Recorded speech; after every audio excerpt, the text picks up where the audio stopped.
Back back in 2016, Michael Moore warned us that Donald Trump was going to win the 2016 election.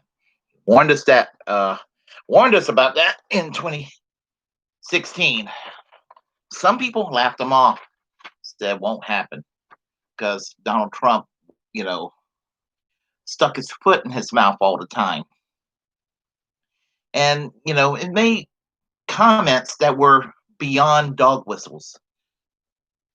And the United States kind of looked itself as a moderate country and said, "There's no way that someone like Donald Trump is going to win," saying these politically incorrect things that he says about people crossing over the borders are a bunch of rapists and drug dealers and all these other negative stereotypes.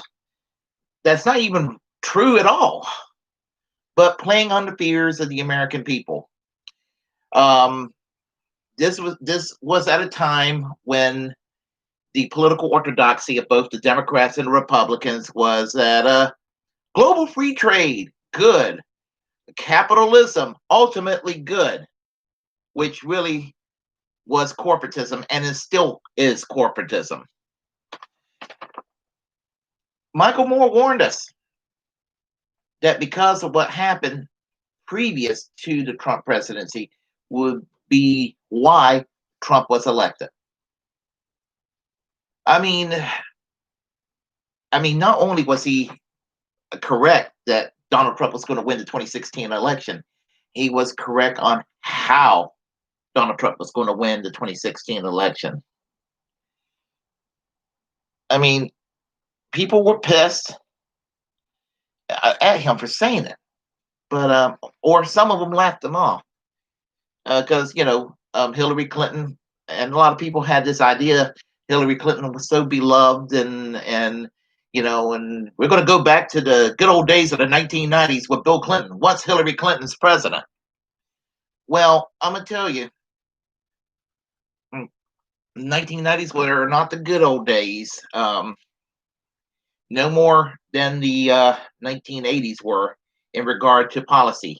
Nothing fundamentally changed during the Clinton years. In spite of what Rush Limbaugh would tell you, nothing fundamentally changed during the Clinton years from the days of Ronald Reagan and George Herbert Walker Bush. What we had? We had plenty of global free trade that was corporately managed. A lot of jobs really started to get downsized under Bill Clinton. Now, Bill Clinton passed NAFTA, the North American Free Trade Agreement, with basically Republican support and happened to have enough corporate Democrats then to make sure this trade agreement happened. Some ultra conservative Republicans who fit into the paleo conservative camp joined in with progressive left of center liberals in opposition to NAFTA. So it was not exactly partisan, but the triangulation thing that Bill Clinton tried to do, trying to kind of be everything to all people, that kind of was the beginning of where things were going wrong. But you see, during the Obama presidency or prior to Obama promised change and hope and to be transformative. No such a thing happened. It was basically a continuation of George W. Bush's failed policy, but it was a little more woke. It was all that it was. I mean, Obamacare, the Affordable Care Act, a plan created by the Heritage Foundation initially, that was put as a healthcare reform as opposed to doing Medicare for all, or even the wishy-washy public option, which was considered controversial at its time. Forcing people to buy private health insurance isn't progressive, especially when people who are proponents of it initially was Newt Gingrich, Chuck Grassley, and Mitt Romney. It was certainly not a Bernie Sanders, Dennis Kucinich, Paul Wellstone, Alexandria Ocasio-Cortez approach toward healthcare. Of course, AOC was not. a congresswoman at the time. But the point I'm trying to make is that Obama gave us a right wing healthcare plan that the right wingers on the street, the Tea Party people, call socialism. Elected Republicans found a brilliant way to look at how crappy the Democratic Party is, that they'll pass something, anything, to pat themselves on the back over a healthcare plan that they were collectively not sure about. But the Republicans were secretly glad they did because they didn't have their fingerprints on it, even though the Heritage Foundation created the Affordable Care Act. And I have had people tell me, no, you're wrong. You're wrong. I am not wrong. I'm correct.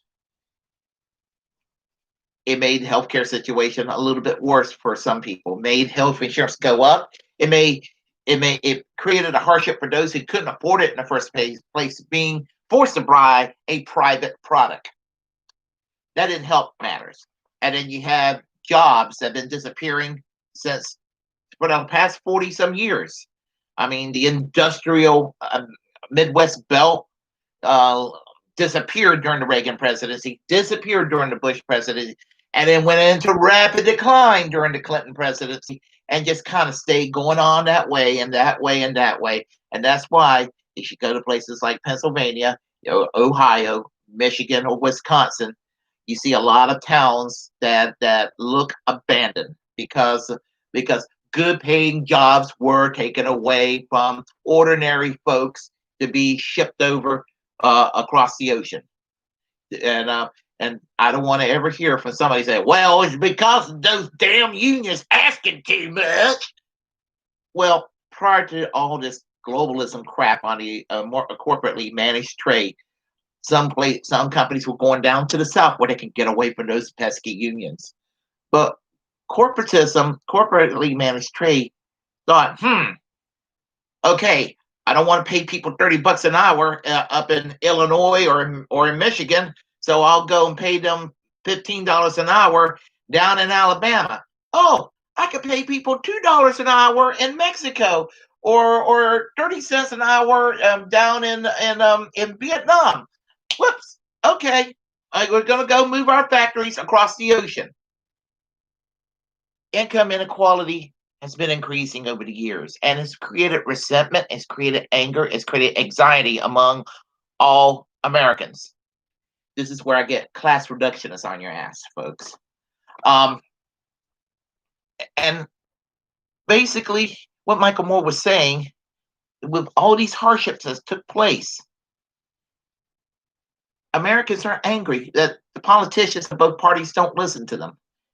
Someone like Donald Trump comes in as an outsider and comes across as a quote unquote straight shooter and start, talking about people's jobs leaving and how he was going to go and fight for the little man. Basically, what Donald Trump decided to do in 2016 is kind of steal from Bernie Sanders' playbook, but put a lot of right-wing populism that's very unsettling in the mix, and really not even meaning any of the good things that he promised he was going to do.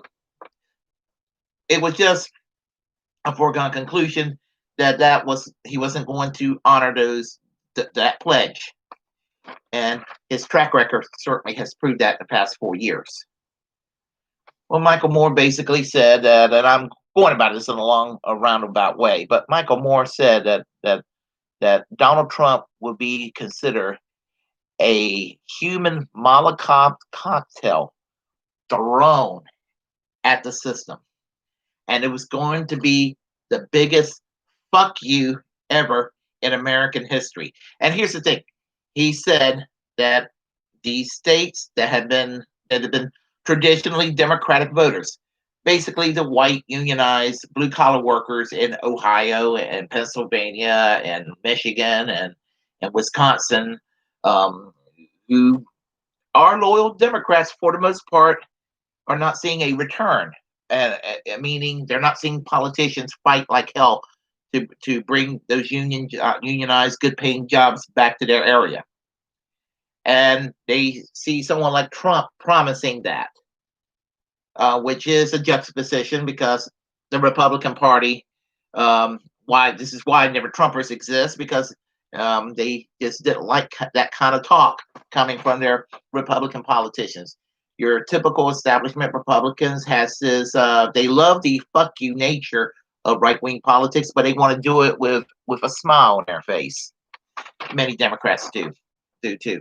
But those voters went on a gamble. They tossed their dice, and instead of voting for the Democrats, Hillary Clinton, they voted for Donald Trump. Hillary Clinton would not go into Pennsylvania to campaign, nor Ohio, nor Michigan, nor Wisconsin. Trump was there. She thought she was too good, and all she could say, call the American people basket of deplorables.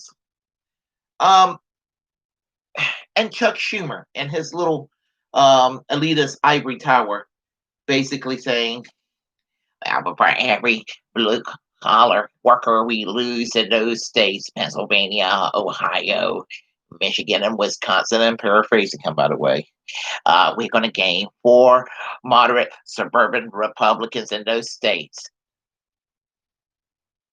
Didn't happen, Jack. Sure as hell didn't happen. And even if that was the strategy, that would have worked. I don't want those 4 suburban moderate Republicans in those states to vote for the Democrats.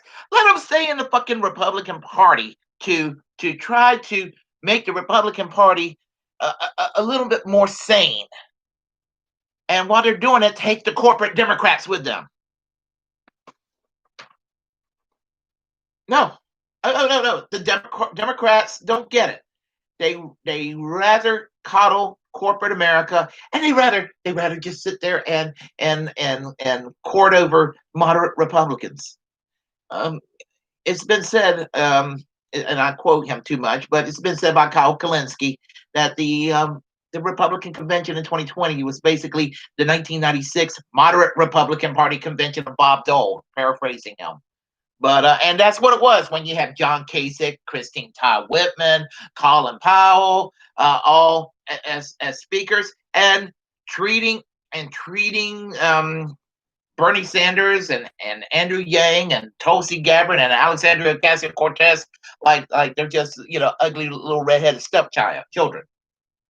And that's exactly what happened with this convention. So you got right now, previous to the 2 conventions, Biden was in the lead, and he was in the lead because Trump has been doing such a botched job, and he's been getting more erratic and more out of touch, and then he's been focusing on the culture wars instead of policy issues. The very thing I despise about Republicans is what Donald Trump is doing right now, focusing on the culture wars. And let me tell you, Donald Trump's base is very, very devoted to him. They're very committed. Joe Biden's base is lukewarm in enthusiasm. Many of them, for which I'm a part of the Biden base, despise the son of a bitch. We despise Joe Biden. We despise Kamala Harris. But we know that Donald Trump's got to go. But we also know that once Donald Trump got to go, just like what Ice Cube said, that's the first day. Getting rid of Trump is the first day. What are you going to offer? What are you going to offer? There is an enthusiasm gap on the left. And I'm going to say this.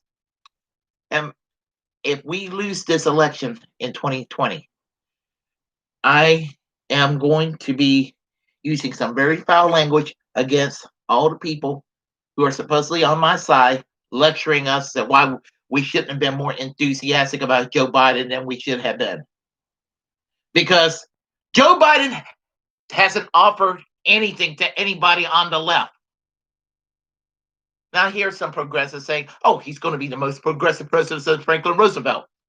I heard that about Barack Obama. I've heard that about Bill Clinton. I've heard that, I've been hearing that about, in my lifetime, I've been hearing that this next Democrat's going to get elected, whether they actually won or not, telling me how awesome they're going to be with their policies. I remember very well in 1992 having discussions about Bill Clinton and all the awesome things that were going to happen, and I bought into it because I remember I voted for Bill Clinton in 1992, and I thought, well, once January 1993 takes place and George Herbert Walker Bush is gone, long gone away from the White House, we're going to see the ghost of Franklin Roosevelt in the White House once again. Didn't happen. And I mean, I'm a nihilist at this point because I just don't think it's going to happen.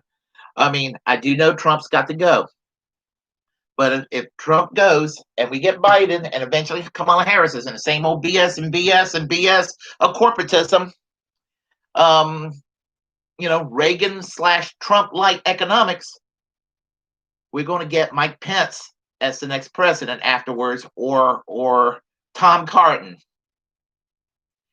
And I'm telling you, there's nothing scarier than the prospects of either Mike Pence or Tom Cotton in the White House. Of all the establishment politicians from the two-party system that has a shot of being president. But Michael Moore's warning us again, and we have an enthusiasm gap that we suffer from. And it's not the left's fault. The left, all of us Bernie Sanders supporters, even some of the Elizabeth Warren supporters, and all the people who rejected this Bill Clinton formula of being a corporate centrist,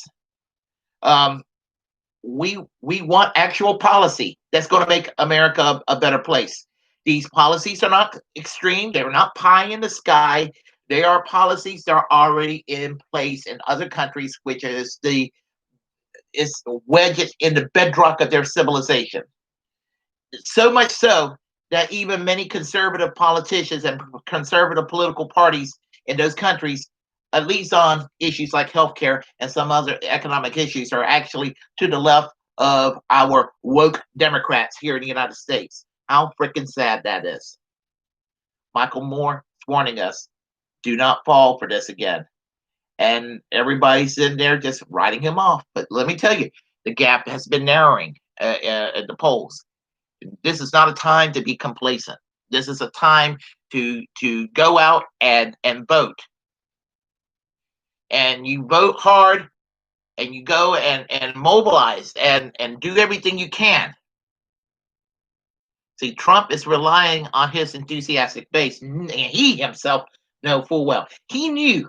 He said it himself recently that Biden's got an enthusiasm gap or a problem. And he acknowledged that, and he acknowledged that he was kind of glad Bernie Sanders didn't get the nomination because stop clock gets the right time twice a day.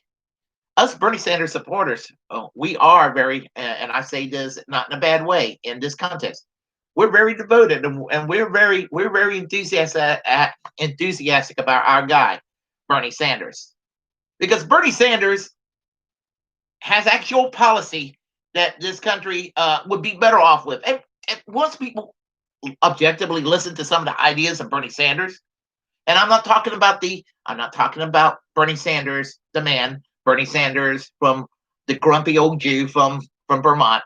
Not a slur saying that, nothing wrong being Jewish, nothing wrong being Vermont. I'm just saying demeanor wise. Bernie Sanders, it's not the man himself, it's the policies, the common sense policies he advocates, the policies that will make this country better. And no, it will not turn the United States into North Korea. It's not going to turn the United States into Cuba or the People's Republic of China or the former Soviet Union or Venezuela. Please, please. The polls are narrowing. And if you haven't registered already, you need to register now. Our representative democracy is hanging on a balance. And as I said, Michael Moore's warning us. And I don't want to find out that Michael Moore was correct a second time, because I want him to be wrong, what he said. But for what it looks like right now, we're headed toward the same trend we were headed for in 2016. But I can see what's going to happen if the ugly inevitable happens. and Trump is reelected, you're going to see the finger pointing by the corporate Democrats, the Hillary Clinton wing of the Democratic Party, the CNN and MSNBC people. They're going to be sitting there wagging their finger, and the Democratic establishment, the DNC, will be wagging their finger and saying, "You Bernie Sanders supporters caused this to happen the second time." And I'm not going to put up with that shit that I put up with in 2016. Well, in 2016, I've had many people cuss me out for voting third party. I'm not doing that this time. That's not why I'm not voting third party. I think Donald Trump is legitimately dangerous. But, they still blame me for supporting Bernie Sanders, as if Hillary Clinton was freaking entitled to the Democratic nomination. She's a human being. Bernie Sanders is a human being. And, I say let the best person win. That didn't happen in the Democratic primary in 2016, and sure as hell didn't happen on election day 2016 either. That's all I got to say right now. If you like what you heard, you can press like. If you dislike it, press dislike. Either way, comment. As a free speech absolutist, I'm inclined to, or obligated to tell you that if you have a platform and you feel passionate about something, utilize it, because we are the muckrakers of our time. As I said, like or dislike, share, comment, and actually, most importantly, subscribe. And until next time, peace, and Bernie Sanders for president in the year 2024. And no, I wasn't kidding when I said that.